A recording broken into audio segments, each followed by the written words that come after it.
우선은 이제 계좌인 것 같아요. 결국 돌아가시기 전에 이제 세법상 잘못된 금융 습관들이 많은데, 예를 들어서 자녀한테 그냥 뭐 생활비 정도 주는 건 뭐 걸리겠어? 살아생전에는 관심 없죠. 아예 뭐 100만 원 이하는 안 본다던데, 그러면 제가 이제 딱 장표를 돌려드려요. 그럼 최근에 이제 조사 건이었는데 손녀한테 그 청약 2만 원씩 넣어준 거 119건이었어요. 한 건은 이제 월수가 이렇게 달라가지고 119건 딱 해가지고 이거 240만 원, 56만 원 추징했습니다. 뭐 이런 걸 봐. 보죠? 그게 상속세법이니까.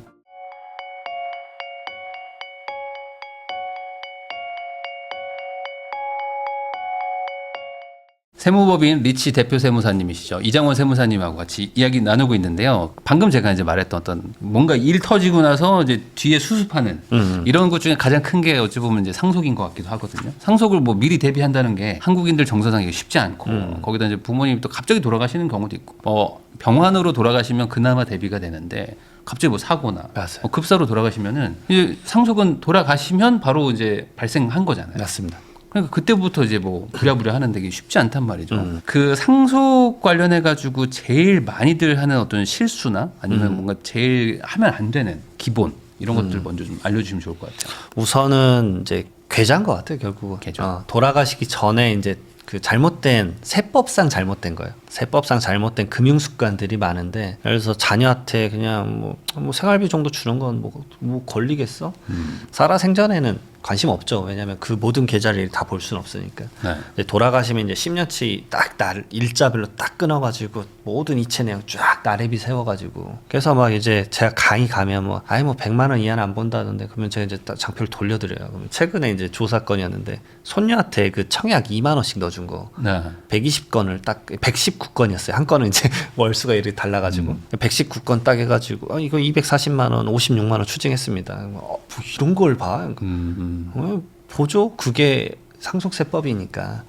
말 그대로 이제 잘못된 금융 습관이 이제 미래 한 번에 이렇게 나에게 오니까 그거를 좀 잘 컨트롤하셨으면 좋겠다. 야, 근데 그게 약간 한국 정서상에서는 아니 뭐 손녀한테 2만 원 주는 거는 뭐 그 세뱃돈도 주는데? 라는 거랑 이게 뭐가 다르냐는 거예요. 그렇죠. 뭐가 다른 거예요? 결국은 이제 청약저축은 자산 형성이잖아요. 이게 생활비는 피부양자 생활비는 일시적이고 소모적으로 쓰는 거는 괜찮은데, 첫 번째로 피부양자 생활비에서 방금 말씀드렸던 자녀에게 아버지가 주는 건 괜찮아요. 아버지 어머니가.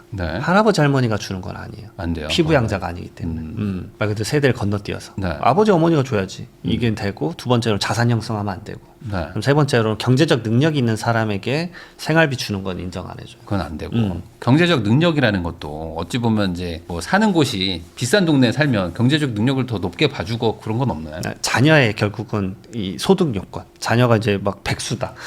그럼 뭐 생활비 좀 줄 수 있지. 이걸 좀 인정해 주는 게 좀 있는데, 자녀가 뭐 고액의 연봉자인데 뭐 생활비를 계속 준다? 그럼 징역. 그러게 이제 또 보는 거죠. 그것도 그냥 어떤 기준은 없는 거죠. 기준이 딱히는 없어요. 예를 들어 둘이서 맞벌이해서 1,000만 원 버는데 아빠가 봤을 땐 너무 돈이 없는 것 같아서 주는 건 안 되는 거고. 아예 안 되잖아요. 근데 뭐 이 둘이서 막 200을 벌어. 그래도 안 되는 거고. 약간 그게 있어요. 그래서 기준 중위소득의 40% 이상을 벌면 다른 세법에서는 세대가 독립됐다고 인정해 주는 게 있는데, 그게 한 달에 한 90만 원. 90만 원 정도. 그러니까 조금의 경제 활동이라도 하면 그냥 따로 봐야 된다. 따로 봐야 되는 거죠. 특히 이제 손자 손녀한테 뭐 이쁘다고 주는 거는 안 된다. 그렇죠. 그런 거를 이미 줬어요. 주신 거예요. 그러면 어떻게 해야 돼요? 증여를 빨리 신고를 해야 되나요? 그렇다고 막 다 신고하라고 하긴 애매해요. 왜냐하면 그게 최근에 저도 보았는데, 이제 항상 설날 때마다 명절 때마다 나오는 이제 뉴스가 있는데, 증여세 말 그대로 설날에 세뱃돈 줬는데 이거 손주에게 징여세 신고해야 되냐. 이제 그런 것들은 국세청도 웬만하면 봐주거든요. 그러니까 이게 사회통념상 주는 거니까. 근데 그것도 가풍이라는 게 있잖아요. 가풍이. 뭐 예를 들어 우린 유대인을 따를 거야 해서 뭐 2천만 원씩 막 줄게 뭐 이런 거 하면 어떻게 되는 거예요? 그럼 너무 높은데. 그런 거 안 되는 거예요? 그건 제가 봤을 때 추징 다. 이것도 그냥 몇만 원 수준인가요? 세번 몇만 원 수준이죠. 그러니까 말 그대로 그걸로 이제 너무 자산 형성할 정도까지 됐다라고 하면은 확실히 그건 추징하려고 하는 것 같아요. 근데 그것도 살아생전에는 거의 다 이제 맨날 계좌를 볼 수는 없으니까 그건 익스큐즈 되는 것 같은데, 상속이 일어나면 그때 이제 소명하기 나름인 것 같아요. 아니 좀 높긴 하지만 이 손주 그냥 이 뭐냐 용돈 준 건데 이것까지 걷냐? 그러면 예 알겠어요. 뭐 이래 넘어가실 때. 저 그럼 여기서 궁금한 게, 그러면은 돌아가시고 10년 전 거를 보신다고 했잖아요. 그냥 내가 근데 난 오래 살 것 같아. 그럼 예를 들어 젊을 때부터 55세 5세 때부터 손주한테 세뱃돈을 막 많이 준 거예요. 네. 막 줬어. 그리고 막 입금을 막 다 했어. 그리고 나는 이제 14년 차에 돌아가신 거예요. 만약에. 그러면은 4년 전에 준 건 괜찮은 건가요? 13년, 14년. 계좌는 웬만하면 딱 10년 것만 보세요. 거의. 그전 건 괜찮아요. 근데 이제 징여에 계속적인 반복성 있으면 15년 전 것. 다 봐요. 네, 또 봐요. 그러면 젊으실 때 많이 줘야 돼. 그런 거네. 차라리 아기 때 세뱃돈 많이 주고 애가 좀 청소년기 되면은 이제 2만 원 정도만 조금씩만 내가 옛날에 많이 줬다. 이렇게 얘기를 해야 되는 거군요. 이게 또 상속세가 증여세랑은 다르게 또 공제도 많이 되잖아요. 네.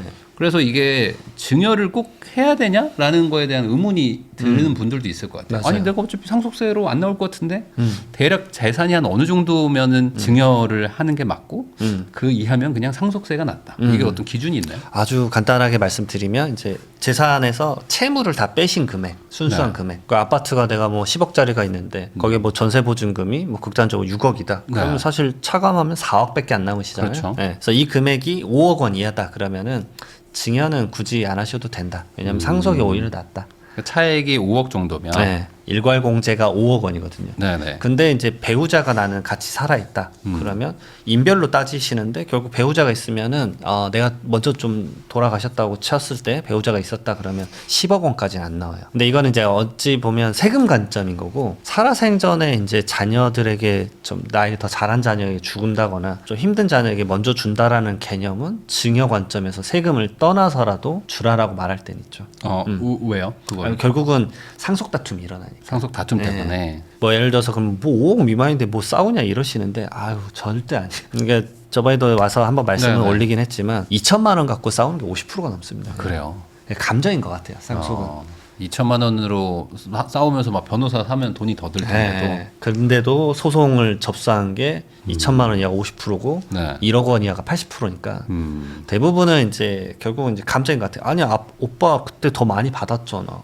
맞아요. 내가 장남이니까 더 받지 마. 이런 순간 이제 집안이 풍비박산 나거든요. 네. 그게 이제 결국은 이제 자녀들이 이렇게 말 그대로 이제 서로 안 본다라는 게 부모님 입장에서는 좀 마음이 아플 거라면 그렇죠. 미리 살아생전에 이제 뭐 가르마를 좀 타라. 그 말씀을 많이 드려요. 야, 근데 또 이게 세금이 10억까지도 안 나올 수도 있는데 그거를 미리 만약에 10억을 준다 그러면 증여세가 꽤 많이 나오잖아요. 맞아요. 야, 이게 또 쉽지 않을 것 같긴 한데. 네. 그래서 뭐 예를 들어서 여차하면 네. 그러면 유증이 되거든요. 네. 그러면은 상속 재산으로 되지만 이 사람한테 먼저 이 말 그대로 재산권을 픽스 시킬 수가 있죠. 명절 때마다 한 번씩 이렇게 유언장을 고치고 맞습니다. 자, 올해는 너가 87점, 너 둘째는 77점 분발하시고요. 이런 거 하는 건가요? 맞습니다.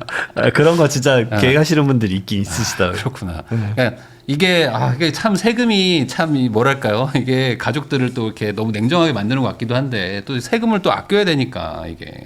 저랑 그래서 상속 네. 미리 사전 상속 상담하겠다고 오시는 분들이 네. 있는데 직접 작성한 유언증을 저한테 보여주세요. 아 예, 그렇구나.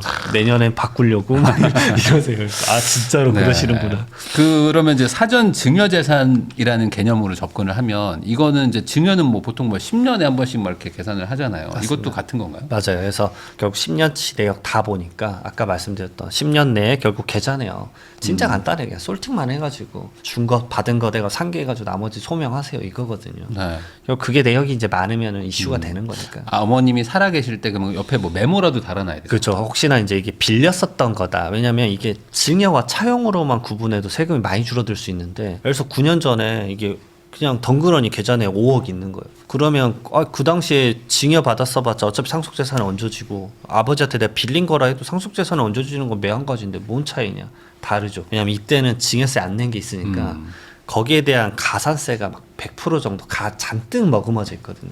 그러니까 세금을 한 1억 정도 더 내는 꼴이에요. 네. 하다못해 빌린 거였다라고 얹어버리면 차라리 심플한데 그러니까 그런 것들에 대해서 서로 살아생전에 정리를 잘해야 된다. 대부분 이런 큰 돈 자녀가 받는 이유는 또 이제 앞서서 계속 얘기했었지만 주택 취득할 때 꼭 이슈거든요. 네. 그때 그러면 취득자금 조달계획서나 그때 차용증 써서 채무 사후 관리 했었었다 뭐 이런 것들이 입증되면 오히려 상속세 때는 또 반가운 소식일 수도 있고 다 연결이 돼 있어요. 그러니까 그 실무에서 1년에 2억 2년에 5억이라는 말이 있다는데 이게 어떤 의미인 거예요? 이건 이제 추정 상속 재산이라고 해서 네. 요즘 확실히 많은 것 같아요. 왜냐하면 부모님 통장에 이제 손대는 경우가 있는데 이제 사실 돌아가시고 나서 부모님 통장 손댔다 그러면 사실 그거 범죄거든요. 이제 네. 상속인들끼리 얘기가 좀 돼야 돼요. 그래서 협의가 돼야 되는 게 첫 번째고 돌아가시기 전에 이제 전에도 이게 손을 대는 분들이 있어요. 보니까 막 형제가 갑자기 안 오던 아버지 병문안을 온다? 그럼 통장 막 노리고 빼고 진짜 있어요. 그러면은 1년 내 2억 원, 2년 내 5억 원에 예를 들어서 현금 뺀 내역 아니면 부동산 팔았는데 그 매각 금액이 어디 갔는지 몰라. 네. 갑자기 부모님이 2년 전에 10억에 팔았는데 매각 대금 지금 하나 1원도 없어요. 그다음 세 번째로 아버지가 막 대출을 5억 받았는데 대출 자금이 어디 갔는지 몰라. 문제는 이제 상속인들은 그러죠. 아, 난 이거 모른다. 내가 안 썼다. 진짜 네. 내가 안 썼다.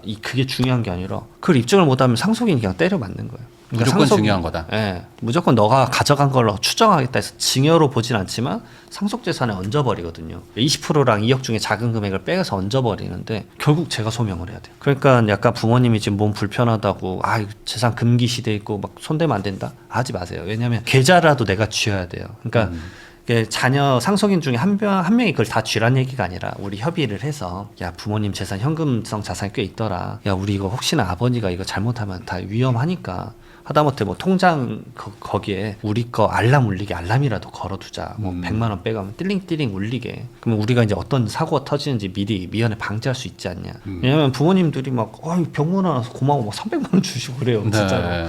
저도 갔어야 됐는데 그런데 그런 일이 진짜 펼쳐집니다. 진짜 터무니없지만 사기꾼들이 꼬여요. 현금이 나가는 거를 제일 조심을 해야 된다. 네, 맞습니다. 갑자기 돈 빼가지고 맞습니다. 뭐 그냥 이름만 딱 써 있고 300 이러면은 이거 뭐 어떻게 하지? 뭐 해결이 안 되는 거잖아요. 가장 최악은 이제 현금 인출 금액인데 어디다 쓴지도 모르고 부모님 집에 갔더니 막 현금은 없고.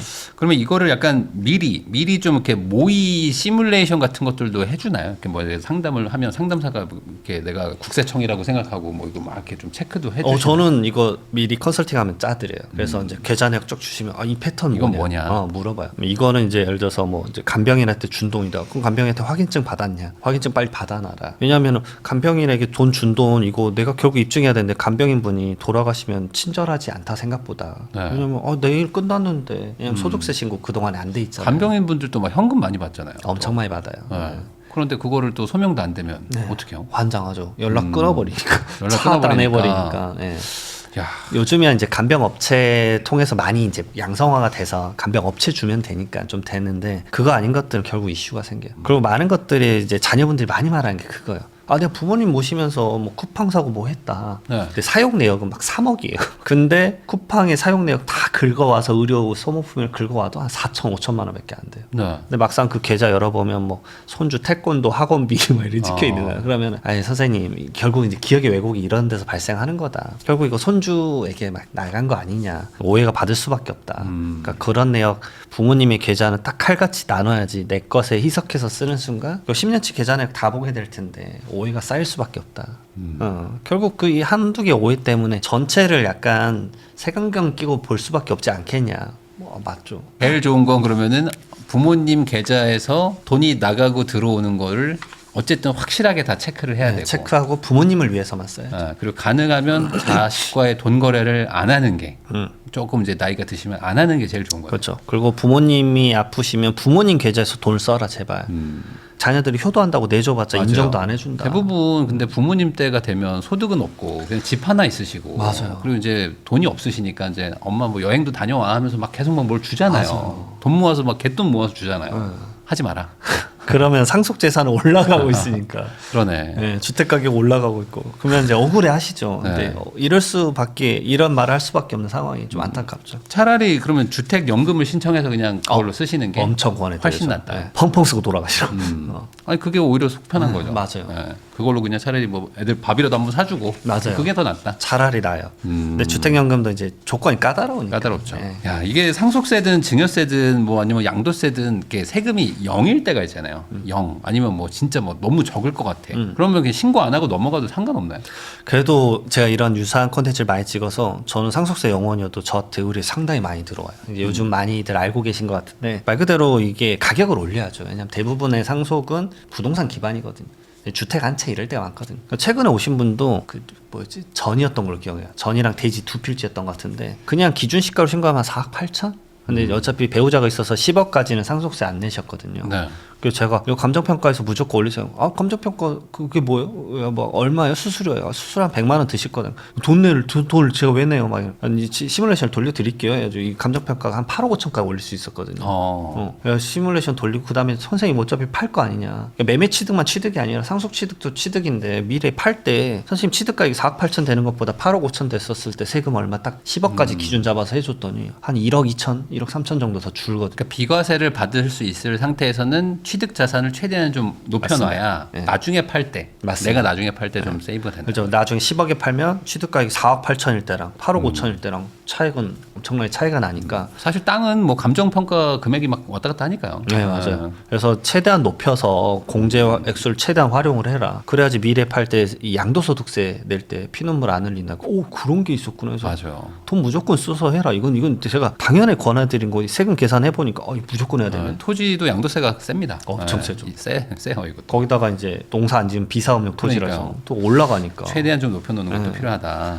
요거는 이제 요즘은 많이 인식하시는 것 같아요. 그래서 요즘 많이 하시는 것 같아요. 그러니까 이래나 저래나 세금은 그냥 신고를 최대한 한다고 생각하고 미리미리 또 대비도 하시고 그렇게 해야지 뭔가 이렇게 즉흥적으로 하다 보면 항상 좀 사고 터지고 뭐 그러는 것 같습니다. 맞습니다.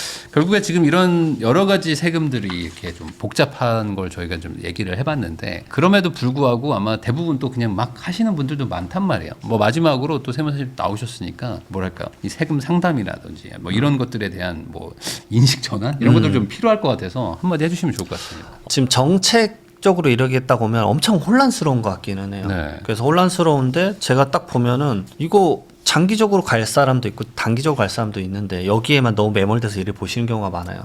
근데 이제 제가 전화 듣고 뭐 이래 상담하다 보면은 이런 경우도 많아요. 그러니까 상담료가 막 비싸셔서 부담이 되실 수도 있는데 대부분의 상담은 한 10분 정도 이게 가르마를 타드리면 그러네요 라고 해결될 때가 상당히 많거든요. 그러니까 불안감 때문에 지금 당장 뭘 할 건 아니지만 얘기를 들어봐야 되는 상황도 있잖아요. 약간의 뭐랄까요 건강진단 같은 거 그런 느낌인데 대부분 10분 이내에 해결되는데 문제는 이제 저는 이제 밥 먹고 이것만 10년 했으니까 10분 만에 해결이 좀 나오는 편인데 뭐 본인의 의견도 있겠지만 이 부동산만 좀 전문으로 하는 세무사가 이런 말 하는구나. 그러면 이런 인사이트도 좀 들을만 하네 라는 관점이면 전 충분히 이제 자산관리 몇십억짜리신데 충분히 좀 장기적으로 가져가시지 않을까라는 생각 듭니다. 요즘에 그냥 챗GPT한테 물어보고 하시는 분들 꽤 많거든요. 그러다가 또 사고 터지고 하는 경우도 있어서. 제가 챗GPT에 월 거의 몇십만 원 쓰거든요. 다 유료 최고 좋은 거 쓰는데 전 아직까지 저를 긍정적으로 생각하고 있습니다. 아직까지. 아직까지 얘가 나의 자리가 아직은 좀 있구나. 내 거는 아직 괜찮구나라고 생각하고 있습니다. 네, 그러니까 이게 너무 이게 소탐대실인 것 같아요. 진짜 확실히 이게 뭔가 그 전문 자격증이 있는 사람들한테 뭔가를 물어본다는 거에 대해서 아직 우리나라 사람들 인식이 좀 바뀌긴 해야 될 것 같아요. 이게 정말 그거 아끼려다가 너무 큰 세금 내시는 분들 저도 많이 봐가지고 끔찍하죠. 네, 그런 생각은 좀 이제 바꾸시는 게 좋을 것 같습니다. 지금까지 이장원 세무사님 모시고 또 복잡해진 세금 제도 변화부터 또 증여 상속까지 다양한 얘기를 나눠봤는데요. 안 그래도 또 저희가 또 같이 바이집 멤버십 운영하고 있고 거기에 또 이번에 또 오프라인 특강을 또 열었습니다. 그래서 지금 말씀했던 것들이 다 이제 일반적으로 말을 했기 때문에 또 자기 상황에서는 또 다 다르거든요. 맞습니다. 그러니까 이런 것들은 좀 디테일한 또 1대1 또 상담이 또 필요하니까 그런 것들 원하시면은 제가 이제 고정 댓글에 링크를 남겨놓을 테니까요. 그거 신청하시면 되겠습니다. 오늘 내용 참고하셔가지고 좋은 선택들을 하시기를 바라면서 저도 세무사님하고 인사 나누도록 하겠습니다. 오늘 나와주셔서 감사드립니다. 네, 고맙습니다.